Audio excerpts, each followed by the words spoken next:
So all these twiggly sticks, they all came from the back alley where we've been clearing all the litter for the neighbours.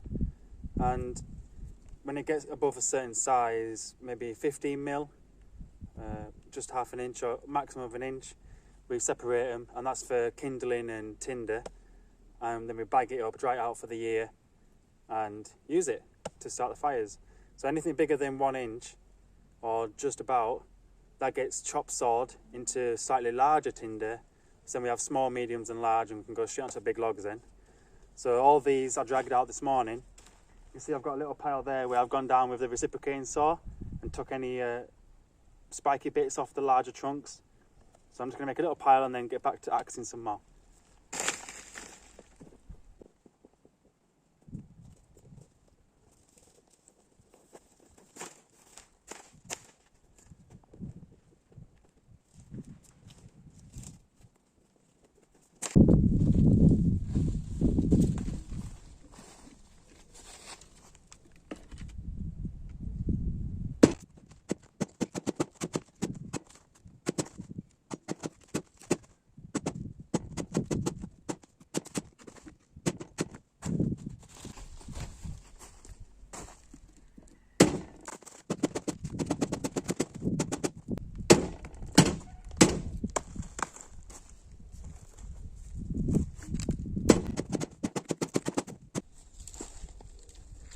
So it's handy using this old block of wood and this old oil barrel, because I can just hack at it, attack it, get this tarpaulin out, collects it all up, and then I can brush it all to one side, bag it, and it just makes it a bit more efficient really. You don't have to worry about where the sticks are flying off.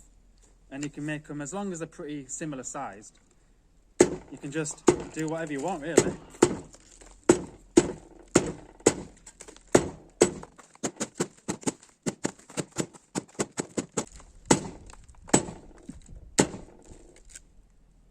So when it gets to about, when I think it's too big to go through with the axe in one go, I make another little pile, and that can add to the medium tinder with a chop saw. You get the odd one that flies up and twangs you in face, but small price to pay for efficiency, I guess.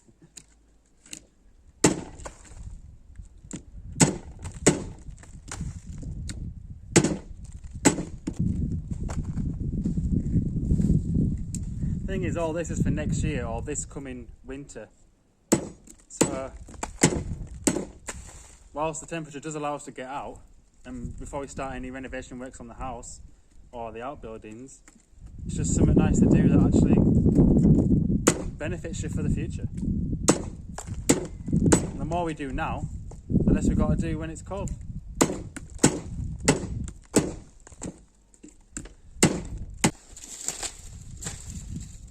The best bit about it is it's all free.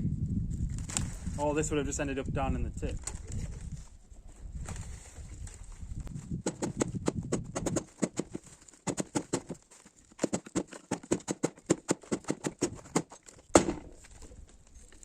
So I'm aiming for about 40 bags of tinder this year. And with the amount of pruning we're going to be doing in our property, surrounding properties, and especially our neighbours, we'll smash that, no problem. You've got to remember, the winters in Bulgaria usually last about 3 to 4 months on a normal year, and you'll be surprised how quick your tinder goes down. Especially when you're grabbing a bunch out, loading your fire up. You can go through a bag a day sometimes. That's why it's good to have a mixture of mediums, ones as well, so you don't have to rely on the sticks to get it going. We've just cleaned the flue, and we've made quite an interesting video of that coming soon, or it might not even be on now. What is just general maintenance actually turned into a future job that we're going to have to sort out, and we'll tell you all about it in the video. So look out for that one.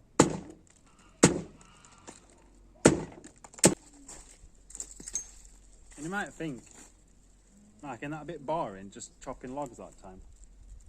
Well, not really. I'd prefer this than doing a 9 to 5. Sat in an office.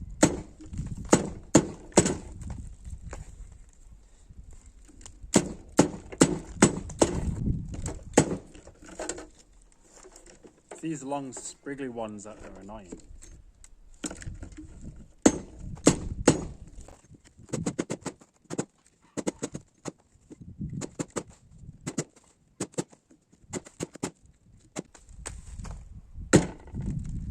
Okay, so I'm going to get the shovel and just scrape all these into the pile.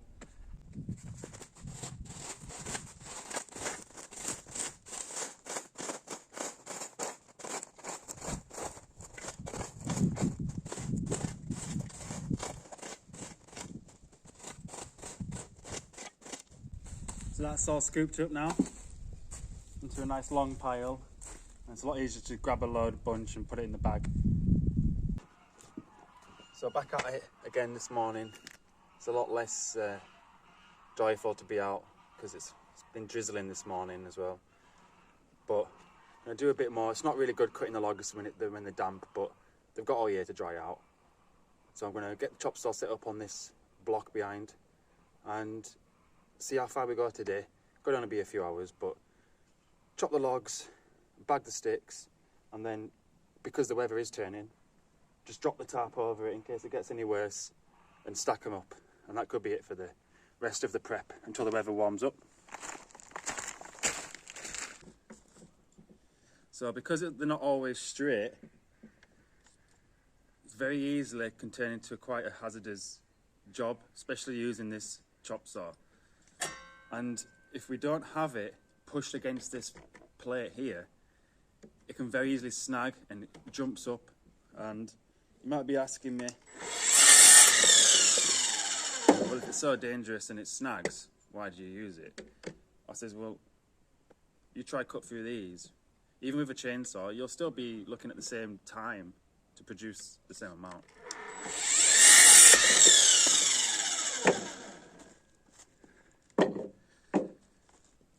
It's not as much dangerous, it's just scary.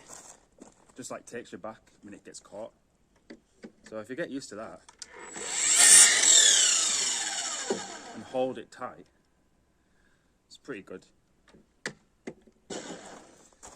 And we only use cordless tools for most of our woodwork and prep.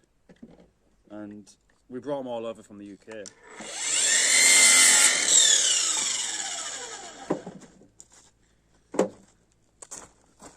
But I think it's the perfect tool for getting through stuff like this.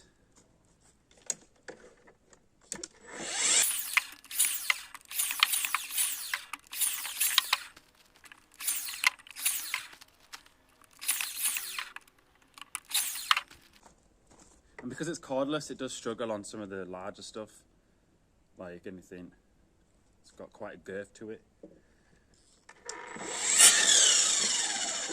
Because this is just a nice, easy job, just tick over the time, you soon warm up.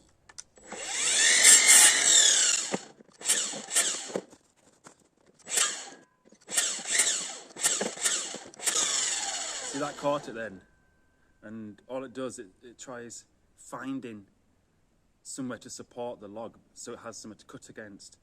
So when you get to like a small bit and the gap in the middle is a bit too big, it just catches. Well, because we use cordless tools, it's kind of a good time scale. So this battery, it's the 4 amp 18 volt, and that might last about an hour and a half, maybe even 2 hours if I'm only doing these sticks. And on some of the larger tools like the angle grinder, you only get like 45 minutes, just because of the energy it's using.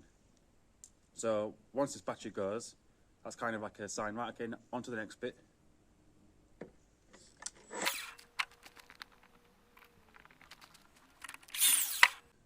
As long as you move and rotate the log to the flattest bit per cut, it's pretty good. And it helps it not to jump.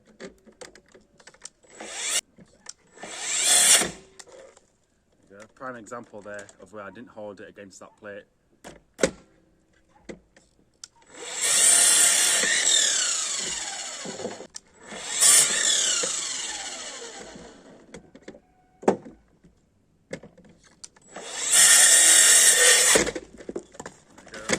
hard bit because of the fork, but I expected that to get stuck then. So once I got this wheelbarrow full, which I'm almost there now, I'll stack and sort.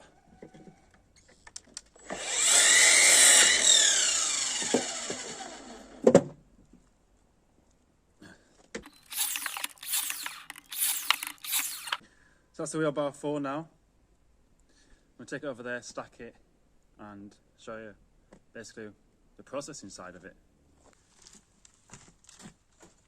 So we've been finding all the crates from the tip for free, and they're not perfect, but because they've got holes in, it dries the sticks out, and it means we can just bring one of these in, come back out, fill them back up in winter.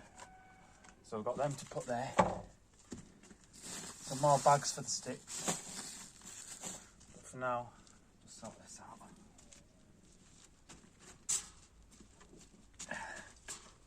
Line these up.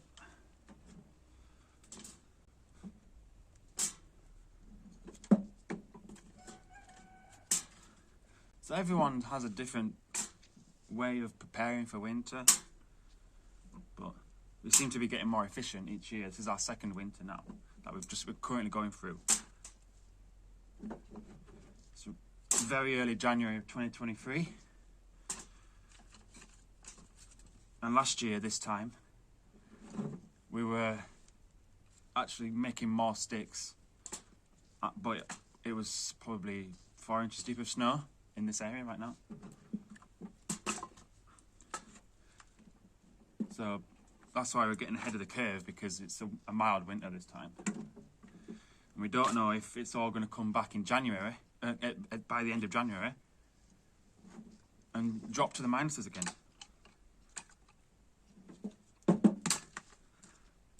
And although processing the wood is fun and gets you out and busy, in summer you want to be working on the big stuff, the fun stuff: demolition, rebuilding, garden, growing. It's just a bit more just exciting, really. It's more joyful to do stuff when it's the sun.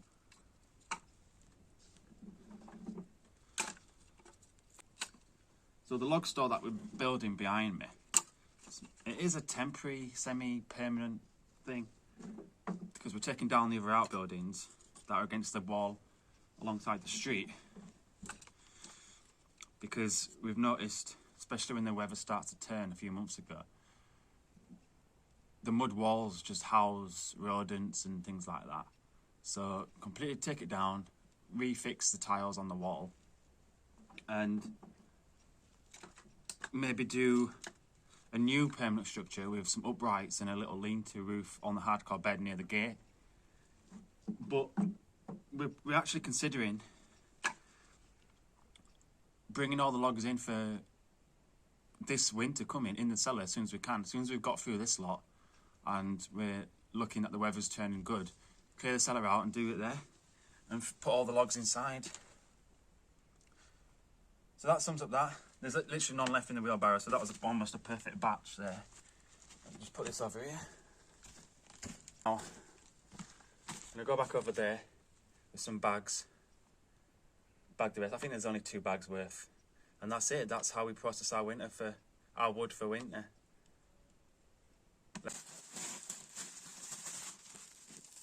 So the trick is, get your bag, get a bucket with no bottom, and then you can just chuck them in and lift it up.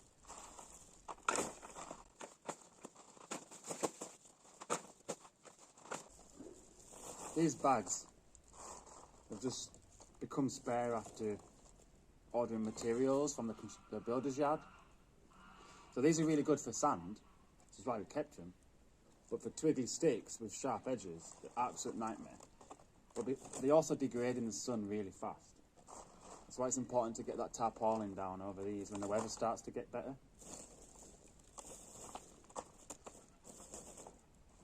But they're free, so might as well use them until we can't. That's one.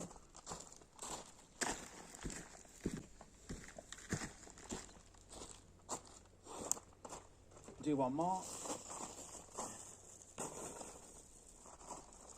It's very easy to get overwhelmed with all the various maintenance jobs over winter. You just got to take it in your stride.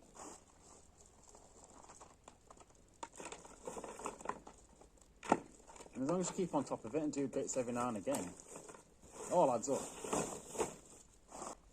Everyone's got their own methods. Some people have better tools for the job. But we just use what we've got and it works for us.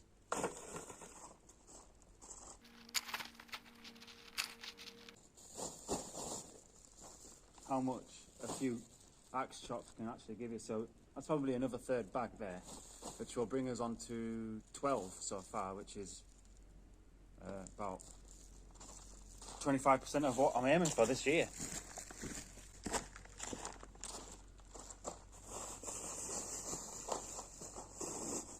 So thanks so much for watching. I'm Mark from the Sharkstead, and this is how we process our wood for winter.